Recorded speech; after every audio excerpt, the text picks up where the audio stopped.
Welcome back to Askewed Reviews. And we've got another movie request today, and it is for the 1980 film The Blues Brothers. Here is your trivia question for today. What product did this film boost the popularity and sales of? The answer will be at the end of this video. Our film starts off in Illinois at the Joliet Correctional Facility, as one of its inmates is being released today. And that inmate is Jake Blues, who's just getting out of a 3-year stint after committing armed robbery. Upon his release from prison, Jake is immediately met with his brother Elwood. And now the Blues Brothers are reunited. The first place the brothers head off to is the orphanage that they grew up in. It's here that they run into the two people that helped raise them, Sister Mary Stigmata and Curtis. The two of them notify the brothers that unless the orphanage makes enough money, they won't be around for much longer. The brothers decide that they have to do something about this, and they realize that the only way that they're going to make money is by getting the band back together. So they go off on an adventure and try to recruit all of their old members. Now, the brothers can't help but seem to make enemies wherever they go.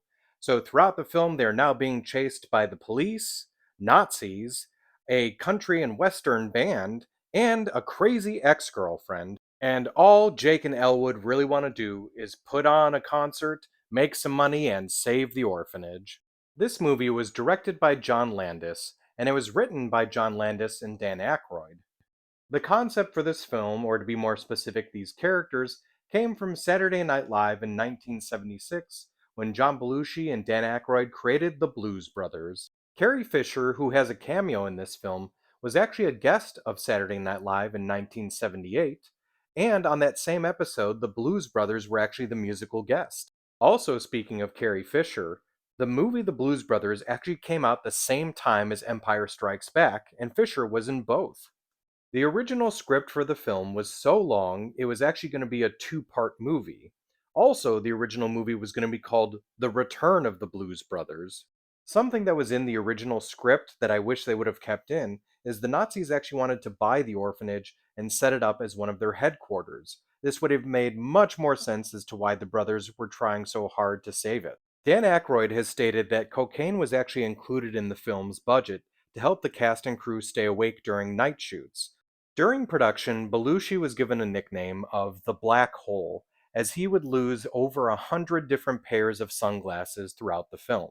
Carrie Fisher and Dan Aykroyd actually became engaged during the film, as Aykroyd actually saved Carrie from choking and performed the Heimlich maneuver on her.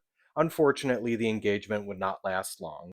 When Jake and Elwood are in the phone booth, Elwood actually says, "Who you gonna call?"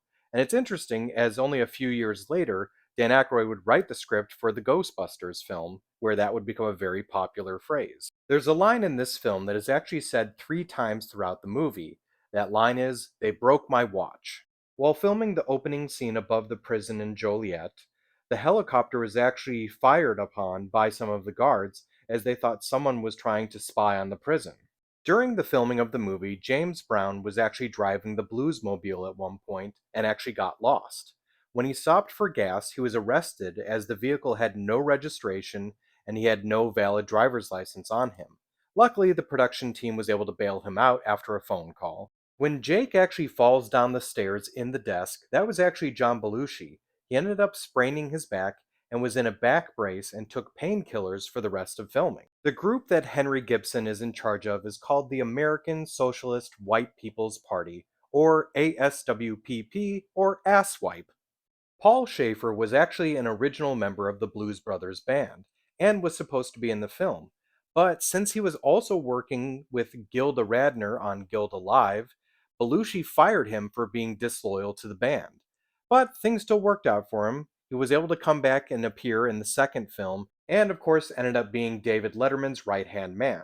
This movie is one of the few times that John Belushi and John Candy would appear in the same film. The reason for this is they normally would show up to the auditions trying out for the same role. The same tiny hotel room that appears in The Blues Brothers is also used in the film The Fury from 1978. When The Blues Brothers first came out, it actually beat a world record, as it had 103 cars wrecked during the filming. Now, The Junkman in 1982 would break that record 2 years later with 150 cars, and then the record would stay that way until 2003 when Matrix Reloaded would wreck 300 cars. In the scene where the cars are driving through the mall, there's a woman who throws a cake into the air and jumps out of the way. That's actually Kitty O'Neill, who is a deaf stunt woman. One of the stunt drivers in this film is actually Ethan Wayne, who happens to be John Wayne's son. Little Richard was originally asked to appear as a cameo in the film, but he declined as at that time he was only performing gospel music. The mystery woman that's played by Carrie Fisher was originally going to go to Olivia Newton-John. Devereaux White, who played the kid that tried to steal the guitar, may not have done much in his career when it came to films, but you might recognize him as Argyle from the movie Die Hard. There are tons of great cameos in this film. Did you notice them all? You have Carrie Fisher, John Candy, Henry Gibson, Charles Napier, Frank Oz, Pee Wee Herman himself, Paul Rubens, Steven Spielberg, director John Landis, model and musician Twiggy, tons of musical cameos including James Brown, Aretha Franklin, Ray Charles, Cab Calloway, John Lee Hooker, Shaka Khan, and even Joe Walsh. Something that's really sad to know that happened at this time was Universal was actually pressuring John Landis to not have so many black musicians as they were worried not enough audience members would come see the film then. Luckily, Landis refused. Two more interesting cameos. In the scene where a bunch of people are out dancing in front of Ray's music shop, there are apparently two uncredited actors in this scene, James Avery and Mr. T. In 1997, there was actually talks of doing an animated series of the Blues Brothers, but neither of the main actors would come back, so there was talks of having their brothers, Peter Aykroyd and Jim Belushi, play the characters. Now, if you can't get enough of the Blues Brothers, there's obviously the sequel. There were actually a few comic books created, and there was a video game that was modeled after this movie. One other thought that just came to me while doing this review: did you ever notice the similarities between the Blues Brothers and the Boondock Saints? You've got two brothers that like to wear matching clothing, and they're both on a mission from God. So when it comes to the film The Blues Brothers, I really enjoy this movie. It's got a fun plot, a great soundtrack, but I do have to say it's just a little bit overrated in my opinion, so I'm going to give this one a 4 out of 5. And if you did enjoy the film, other movies I recommend watching are Wayne's World and School of Rock. Now, as for the trivia question from the beginning of this episode, what product did this film boost the popularity and sales of? After the film released, the sales of Ray-Ban sunglasses went through the roof. I hope you enjoyed this episode of Askewed Reviews, and if there's a movie you'd like to see get a review, just mention it in the comments.